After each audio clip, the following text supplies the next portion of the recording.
You are not prepared to pick two professions for Classic TBC anniversary.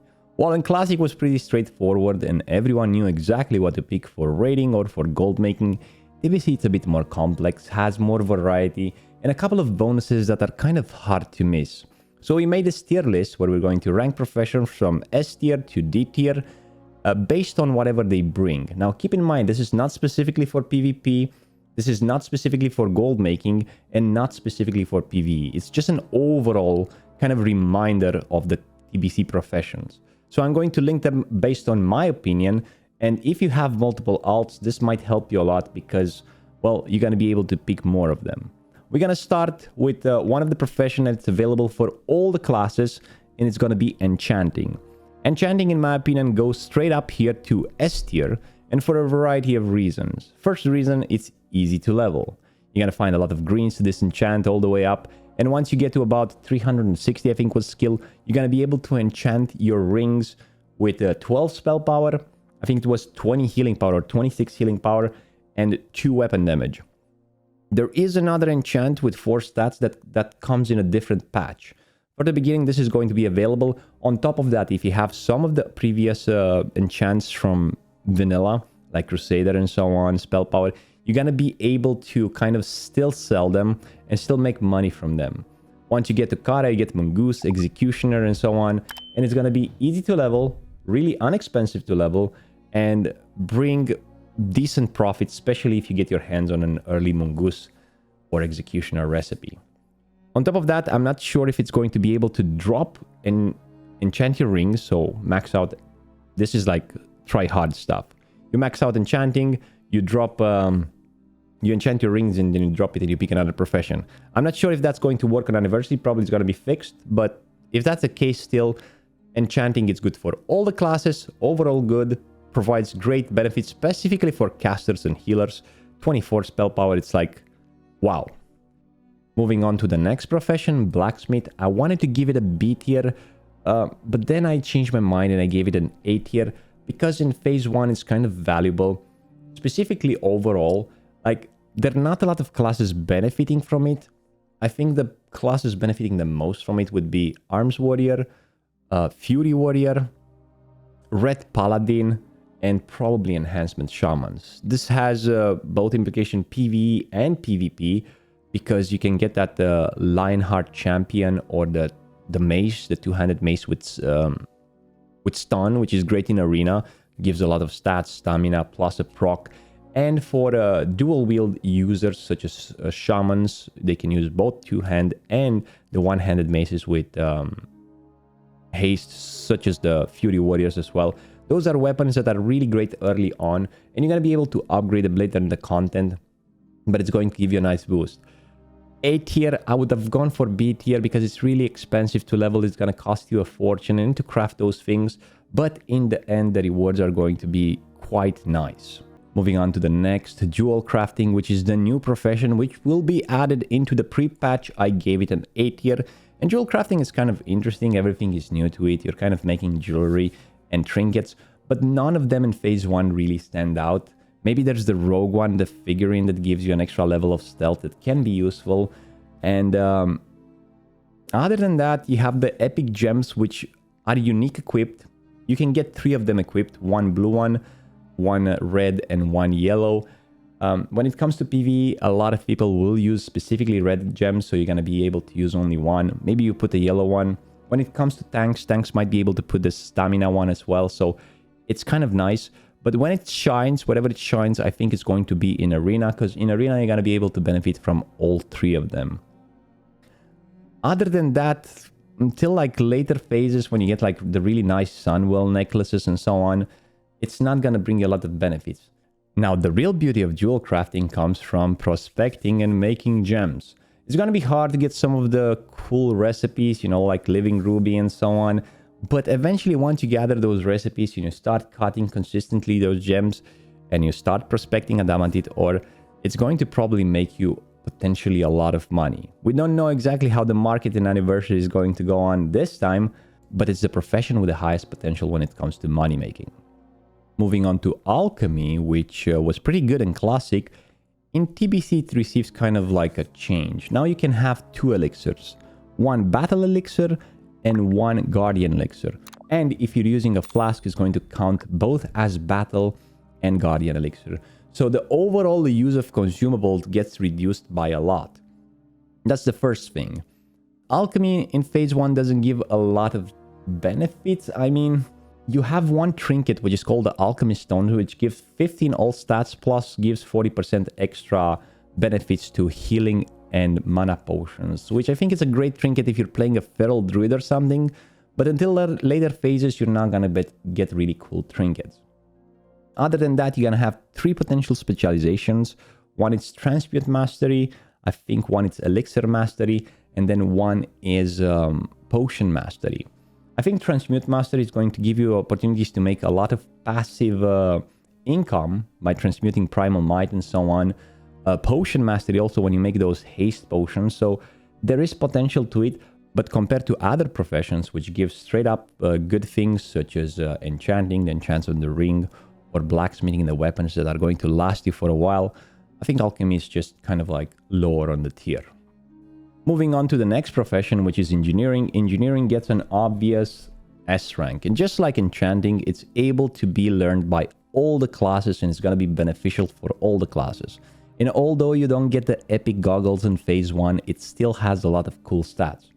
Moving on to engineering, which is going to be an obviously S rank, just like enchanting, is going to be able to be learned by all the classes. And although the epic goggles are not available in phase 1, there's still a lot of cool features that you can get from engineering. Some of the classic gadgets are not going to work at level 70, not reliable anyway. You're gonna need new grenades. The grenades are not going to be able to be used in arena, but there is an item which you can use in arena, the absorb belt, invulnerability belt, which will absorb 4000 damage, which can make the difference between a win or a loss in arena. When it comes to gold making, you're gonna have the mote extractor, and early on you're gonna be able to extract air clouds, which is gonna give you a lot of money. Those motes of air are going to go for a lot. On top of that, you get some cool gadgets specifically for tanks, I would say, because you get stamina trinkets with 45 stamina, and you can equip 2 of them, which are not unique equipped, unless anything changes until the release of Anniversary TBC. You have the rocket launcher, you have like teleporters, and on top of that, one of the coolest features from engineering, which stands out, it's you're getting a freaking helicopter. Now, probably a lot of you are going to be sick of that Griffin mount or of the Bat mount, but you get a helicopter and it's kind of like a cool thing.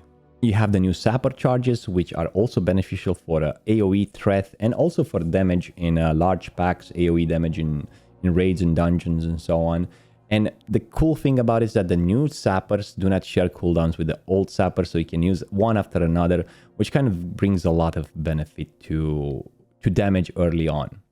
So with no doubts, in my opinion, engineering is still an S rank. If we're talking about world PvP, gold making, arena, everything, it has a bit of everything.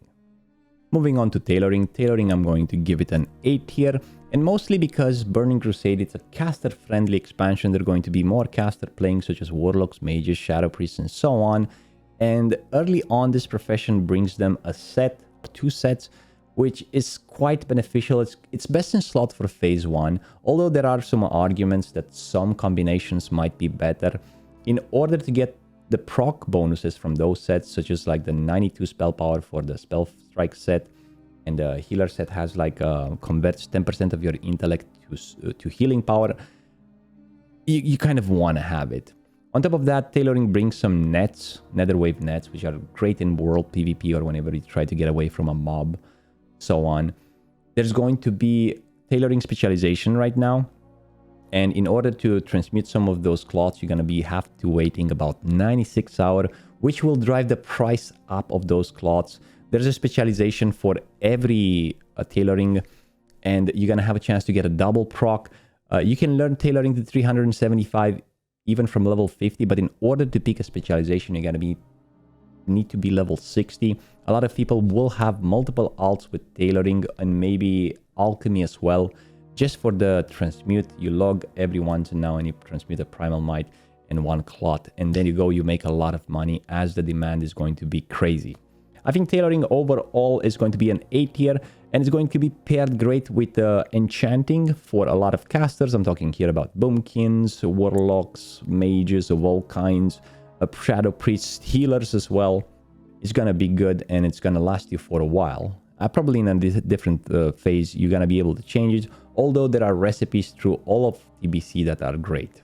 Moving on to the elephant in the room, Leatherworking. Leatherworking is going to get an S rank, and while in Classic it wasn't that great, maybe in Phase 1 as you were making Devil Sword sets, but now in TBC it's going to become the new PvE meta. On most guilds, specifically the tryhards, they're going to get those drums which give the haste rating, and while the meta might be that the shamans might be forced into Leatherworking because you're going to have 5 shamans in every 25-man raids, and you're going to put 1 in each raid to benefit from Bloodlust, to benefit from totems. They might be forced into having drums as well, but who knows, maybe some guilds will force most of the raid members to have Leatherworking.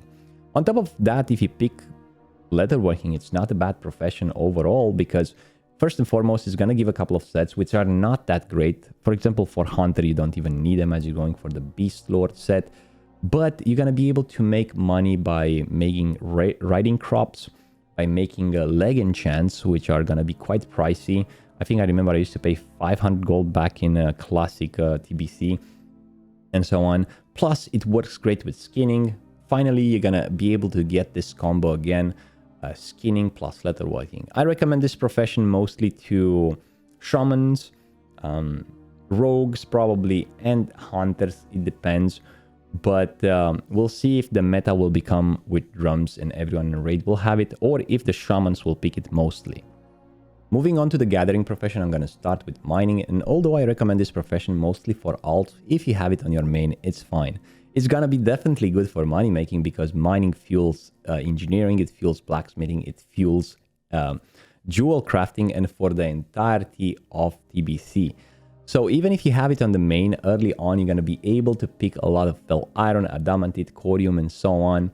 Plus you're gonna be able to snatch one of those living rubies from the adamantite nodes, from the rich adamantite nodes, and it's gonna be quite rewarding overall. It doesn't give benefits like engineering or leatherworking or enchanting, but it's definitely going to allow you to make a lot of money. Great profession to have, at least until the bots level up and until they go under the map or whatever is going to happen, but definitely in Phase 1 it's gonna be quite great. Same goes for herbalism, a B tier as well. Early on it's gonna be great. You're gonna be able to get Fel Lotus as a byproduct. You're gonna be able to get Tarot Cones before the bots kind of like seize the market. Maybe you can stack a bit on them as later on in the game, if Blizzard doesn't make a change, it's going to be quite valuable, maybe even more valuable than Plague Bloom is right now compared to Classic standards. Fel Lotus as well, you have Mana Sizzle that you're going to pick, but another cool thing is the Flame Caps in Zangarmarsh, which are going to be a raid buff, which gives 80 spell power to Fire Mages, to Warlocks, and also it gives to melee some sort of buff that increases their damage by adding some sort of fiery proc to their melee and ranged attacks. I think herbalism is going to be good. It's not as good as mining early on, but quite there on par if you know what to farm and when to farm. And if you manage to get there on the market before the bots do. Skinning is going to be right there on the B tier with herbalism, mining, and alchemy. Keep in mind, this is based on my opinion. Skinning is going to bring a lot of gold through skinning mobs such as Cobra Scales, Heavy Cleft-tooth Leather. It's going to be a bit refreshing to see people using again skinning and leatherworking, as in Classic they were a bit left behind. It's going to bring in Phase 1 a lot of gold, and I think it's going to be great to have overall. Now we move to the last 3 professions, which are cooking, fishing, and first aid. All 3 of them, I'm going to put them into the C tier. And the reason why I do that is because everyone can get them. With that being said, it doesn't mean that they're bad or anything. They have new recipes, and now you can have a consumables, and people will be using consumables in every boss fight. Cooking will allow you to make like agility food, attack power food, spell power food, healing food, and it pairs really nice. For example, cooking pairs nice with skinning if you're killing mobs. Fishing pairs nice with cooking. I would recommend everyone, at least on one of their characters, to have maxed out cooking and fishing. And if you can get them for free, why not? They have great synergy with a lot of other professions. And when you're grinding out in the world and you're questing, why not make an extra buck? There are going to be a couple of grinds that I'm going to cover in the future specifically for those professions like cooking and fishing. And why not have them if you don't actually have any limitations? So this is my TBC profession tier list for overall in TBC phase 1.